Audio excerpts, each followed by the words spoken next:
Hey you guys, this is Rafael from Shiloh Hope everything's going your way. I hope you had a wonderful Christmas.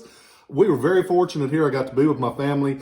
A couple days ago, I got to actually spend some time with my parents. They're 80, so I try to stay away from them just in case I get the corona and don't know it. But they're doing well, and I love you, Mom and Dad. Hope y'all are having a great day today. There are a few names in Civil War weaponry that when you hear them, you know it immediately. Colt, Remington, Springfield, and Whitney. Today we're going to talk about the Whitney Revolver. This one is the 36 caliber. And if you've watched the other videos, you know that 36 is what? A Navy revolver. Not because all of them went to the Navy, but they call a 36 caliber a Navy revolver. They call a 44 an Army revolver. Just a quick designation between the sizes. This one is one that they used a lot during the war. They made about 33,000 of these 36 caliber Whitneys. Several different models. There was a progression of them. They made them the late 1850s up until the 1860s. There are several versions. This one is what's known as a second type. And the second type, they'll show up with serial numbers between like 1,200 and around 13,000. There's a quick way to tell them. When you look at the end of the barrel, like this, there is a piece called the loading lever. And what that does, when you put the bullet in, that packs it down nice and tight so it can fire. At the end of that, there's a catch. Just a little simple piece called a catch. When you push this up, it has a ball, and it's called a ball catch. The later style has a wedge, and which was more popular. It's the style that Colt and Remington used. So around 13,000, they switch it out from this ball catch to the wedge catch. Quick way to tell an early model from a later model. Both models got used during the war because they were so popular. They say that about half of these were purchased by the Army, by the Navy, and by states for military use. It's probably more than that, but we don't know because a lot of those were not marked with military markings. You know from the other videos how a lot of them will have sub-inspectors and cartouche marks, meaning that they were approved by the inspector for military use. Some of these show up without inspection. It's kind of like the Colt 51 Navy revolvers. A lot of them don't show up with cartouches, but they were military purchased and military used. This one is complete. It's got the full-length barrel. On the top of the barrel, it has the mark of Eli Whitney and also the New Haven, Connecticut production location. That's nice to see that. For some reason, Whitney did not mark their guns very well. A lot of times that marking is light. And speaking of light, if you look at the cylinder on this, you can still see some of the cylinder seam. And what that is, they've got the cylinder and they roll an impression around the side of the cylinder. It's called a cylinder seam, S-C-E-N-E. When you see these, most of the time, you can't see that. It was put on very, very lightly. And this one, you can still see some of it, so it's better.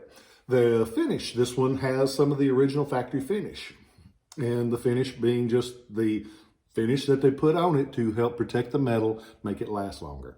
And it actually made it more attractive as well. This one still got some. The mechanics on it work well. These guns had a solid frame, meaning that it has a top strap like this, where Colt just had the cylinder loose. This one actually has it kind of protected on the top and the bottom. Original two-piece walnut wood grips. A lot of times, not always, these will actually be serial numbered on the inside to match the rest of the gun. Makes a difference if all those numbers match. A lot of times they'll either be stamped. Most of these are stamped. I have seen a couple over the years where they were pencil written, the serial numbers on them. So this one's got all the numbers that match. Eli Whitney. Yep. That name sounded familiar. He's the cat that gets credit for inventing the cotton gin. A lot of people dispute that, but he's the one that gets the credit for it most time. He had died way before this gun was made. He started making long guns in the late 1700s and made nice, solid guns. And he sent them to states. You see them with South Carolina marks, New York marks, Massachusetts marks. He sent them all over, sent them to the regular government. He had died. People took over, used his name because it was still famous. It's like the people that used Colt up in the late 1700s after Sam Colt died. You know that recognition, so you stick with it. They actually tried, the nephews that took over, Philos and Eli Whitney Blake, tried using their names. Nobody knew who that was, so they switched it back to Whitney. And in the 1850s, it took them a long time to start making handguns. In the 1850s was when they started making guns. This one's late 50s to 60s, but they started making them in the early 50s. This one's cool from all angles. It's a real pretty gun. Most of these you see are worn out. This one's nice. A lot of these, some of them went Southern. They actually shipped some of these. They didn't ship them. They actually used some of these in the Virginia Cavalry. So if you're an optimist, it has an outside chance. Probably not, but hey, it could be used Southern. I'm an optimist. But it's on the website. Go on to ShilohRelics.com. You can see pictures of this one. You can see pictures of a lot of other things because I'm broke. I bought a lot of really, really cool stuff in the last month. I'm getting it written up just as quickly as I can, but it's just me here in the office, so it takes a little while. I appreciate you guys. I hope things are going well for you. I hope you have had a wonderful holiday season. And like I tell you, I don't care if you celebrate Hanukkah. I don't care if you celebrate Christmas. I don't care if you celebrate Kwanzaa. I don't care if you celebrate Ramadan. If you are a good person, I am thankful for you. And I hope that you are having a great day. It's been a hard year. I think all of us have been tested this year. This is we ain't got nothing to compare this to because there've been highs and lows, and a lot of times the highs and lows could come in the same day.